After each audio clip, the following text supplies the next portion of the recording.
Hello everyone, I hope you are doing good. आज हम पढ़ने वाले हैं चैप्टर 2 अडॉप्शन के बारे में। Hindu adoption and maintenance act हम पढ़ रहे हैं यहाँ पर 1956।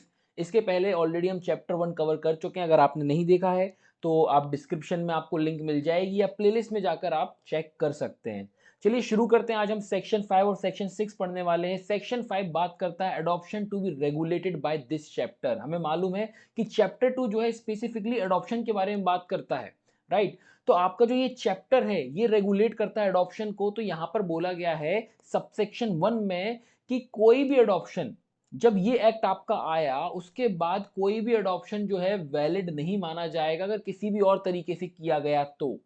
मतलब अब आपका जब ये एक्ट आ चुका है तो अडॉप्शन जो भी होगा वो इस चैप्टर के अकॉर्डिंग होगा। और अगर इस चैप्टर के अकॉर्डिंग नहीं होगा, अगर वो इसके जो प्रोविजंस है, प्रावधान है, उसको अगर कॉन्ट्रावेंशन करता है, इनसे क्लैश खाता है, तो वो वॉइड होगा, मतलब शून्य होगा। आई होप क्लियर है। तो no adoption shall be made after the commencement of this act by or to a Hindu except in accordance with the provisions जो यहां पर इस चैप्टर में दिए।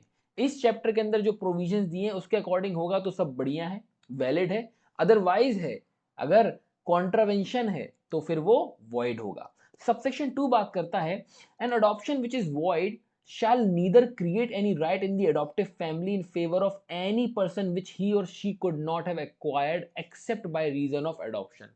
तो बेसिकली सिंपल सी बात है, देखो, अगर अडॉप्शन इस तरीके से नहीं किया गया है, इस चैप्टर में जो गाइडलाइंस हैं, जो लॉ दिया गया है, जो रूल्स रेगुलेशंस दिए गए हैं, उनको फॉलो करते हुए, वो प्रोविजंस को ध्यान में रखते हुए अडॉप्शन नहीं किया गया है, सबसे पहले तो वो आपको समझना होगा कि वो वॉइड है।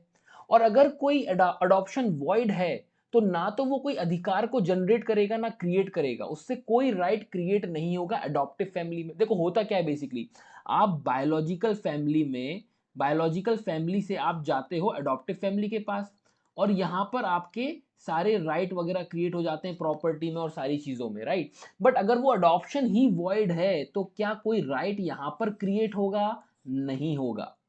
बट अगर कोई राइट क्रिएट नहीं होगा तो क्या जो बायोलॉजिकल फैमिली में आपको जो अधिकार है क्या वो डिस्ट्रॉय होगा? तो वो भी डिस्ट्रॉय नहीं होगा। मतलब यहां पर जो बर्थ, जहां आपको बर्थ मिला, जो डीएनए आपके रगों में दौड़ रहा है, वो पेरेंट्स बायोलॉजिकल पेरेंट्स है, तो वहां पर जो राइट है आपका उस फैमिली में वो भी डिस्ट्रॉय नहीं होगा, वो बना रहेगा। बट हाँ, अगर वो अडॉप्शन वॉइड है तो अडॉप्टिव फैमिली में कोई अधिकार जनरेट नहीं होगा, जो कि होता अगर अडॉप्शन प्रॉपर होता तो। आई होप क्लियर है। देखिए बहुत कंफ्यूजन होता है सबसेक्शन 2 में बच्चों को, तो क्लियरली पढ़ना है, ठीक है, तो आपको समझ में आएगा। और अगर फिर भी कुछ डाउट रह जाता है तो आप कमेंट सेक्शन में पूछ सकते हैं। ओके, तो ये तो हमारा सेक्शन 5 था। आगे बढ़ते हैं सेक्शन 6 की ओर। देखिए सेक्शन 6 बात करता है requisites of a valid adoption. तो बेसिकली एसेंशियल्स के बारे में बात करता है कि अडॉप्शन को करने के लिए क्या चीजों का ध्यान रखना चाहिए, क्या चीजें जरूरी हैं। Essentials. No adoption shall be valid unless, कोई भी अडॉप्शन को हम वैलिड तब तक नहीं मानेंगे जब तक ये चीजें ना हो। ये 4 चीजों का ध्यान देना होगा। पहला, the person adopting has the capacity. जो व्यक्ति अडॉप्ट कर रहा है उसकी कैपेसिटी देखी जाएगी, क्या वो इस लायक है, क्या वो अडॉप्ट करने की कंडीशंस को फुलफिल कर रहा है, क्या उसके पास अधिकार है, क्या राइट है अडॉप्ट करने का। पहला, और ये हम पढ़ते हैं सेक्शन 7 एंड 8 में। इसको एक सेकेंड, इसको हम पढ़ते हैं कहां पर? सेक्शन 7 एंड 8 में पढ़ते हैं कि जिसको अडॉप्ट कौन कर सकता है। देन दूसरा बात करता है the person giving in adoption has the capacity to do so. जो व्यक्ति अडॉप्शन के लिए उस बच्चे को दे रहा है, क्या वो उसके पास कैपेसिटी है कि वो उस बच्चे को अडॉप्शन के लिए दे सकता है?